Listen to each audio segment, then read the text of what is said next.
Hey everyone, I am at the Octagon Earthworks, one of the earthworks that combines to form the Hopewell Culture UNESCO site, the oldest earthworks in North America, dating back about 2,000 years to around 300 BC to 200 CE. So this here, I'm going to do a little walkthrough. I was at another site the other day, the circular one, which is about a mile from here.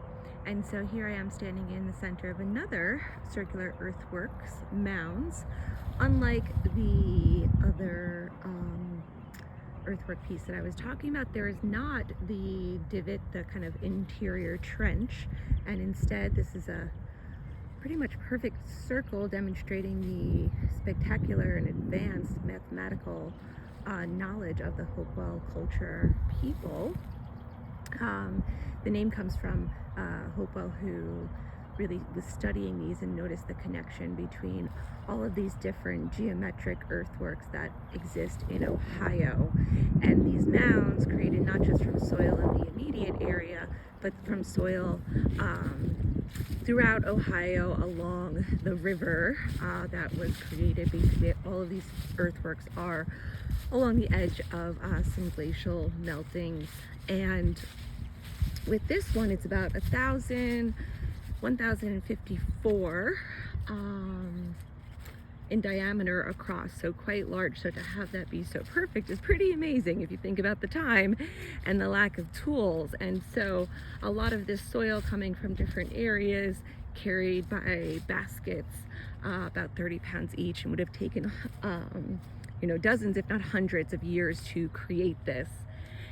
And this then, as we're walking towards this enclosure, as we see here, you then are able to walk into the Octagon, which is really cool in that each point there are some openings with little mounds.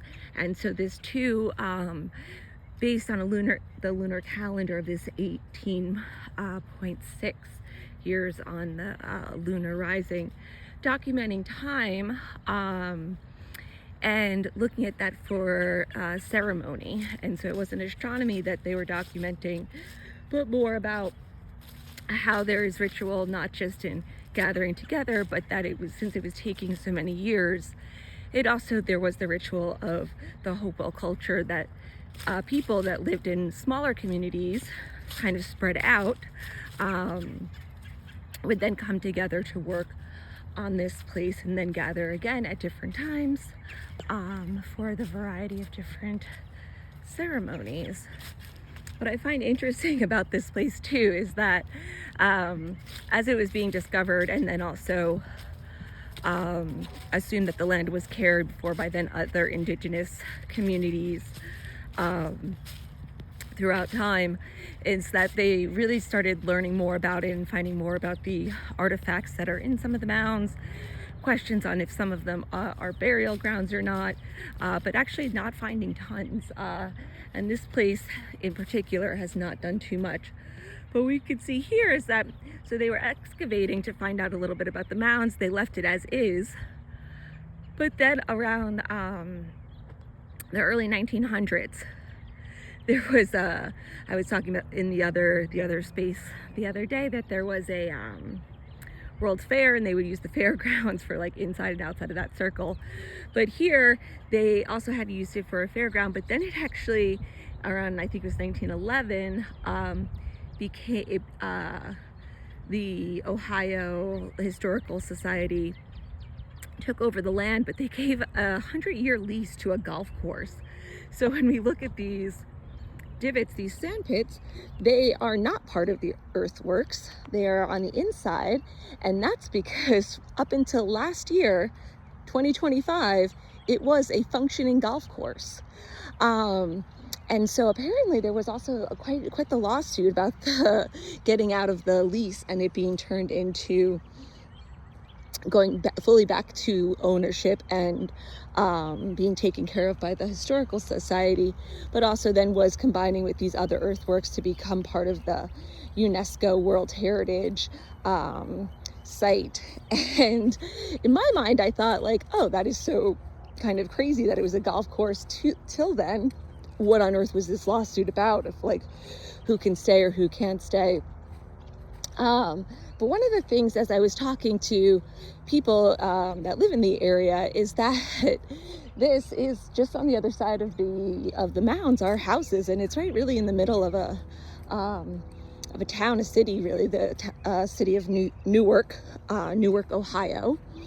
And because the golf course was here means that the land was never sold and it was never developed. And so the argument was that the golf course was taking care of it, which apparently it isn't. Good shapes. The mounds are pretty much undisturbed here, but the interior was being used for golf. And so obviously there would be some dinks and pelts of the golf balls going into that. So it went back to the Historical Society, is part of the UNESCO site. And if I had an aerial shot, I would have that for you, but I do not have a drone. So we're just doing a little walkthrough. And it's a beautiful day here today in March. Sun is out, it's about 70 degrees. It should drop back down and probably snow tomorrow.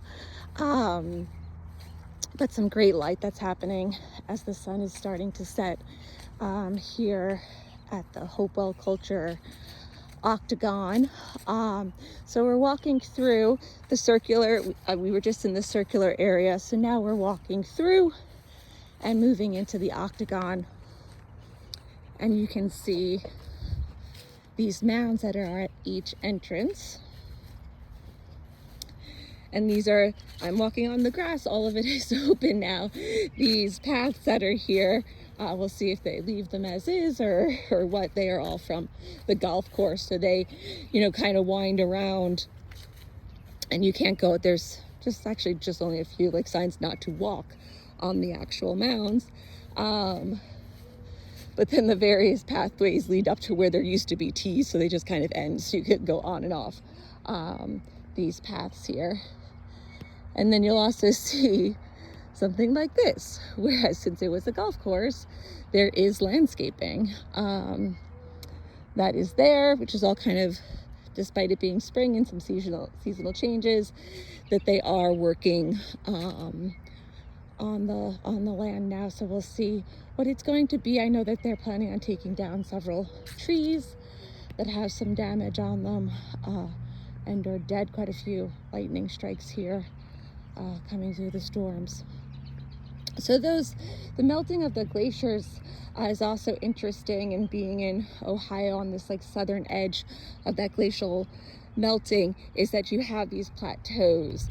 And so another common feature connecting these various geometric shapes of the Hopewell culture people is that the mathematical precision, the alignment with the lunar calendar of the 18.6 years, and then with the glacial meltings that you have these plateaus, so it's quite flat, as you can see as we're looking around here.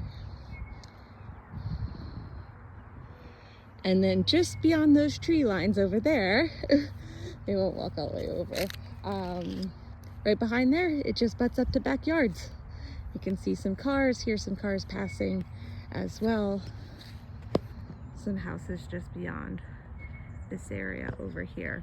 So yeah, Central Ohio, about 40 minutes outside of Columbus, Ohio, the capital, Newark, and two of the Hopewell culture sites are there. Pretty magnificent to be here, and I've now come several times as I'm staying nearby, and pretty quiet, so it's a very meditative experience to be here, and definitely resonating with being built 2,000 years ago as a place really as ceremony and gathering of people, but also a spiritual connection to the land, as all of these Earthworks, rather than going up vertical as if they're reaching for the stars, they are horizontal. So they're going lateral, expanding on the land, and really demonstrating even though they were created for ceremony and gathering, this conceptual connection to the land, and the connection to land rather than the connection to sky. So that's a really interesting thing to me to think about in regards to some of our other lessons on concept throughout the semester.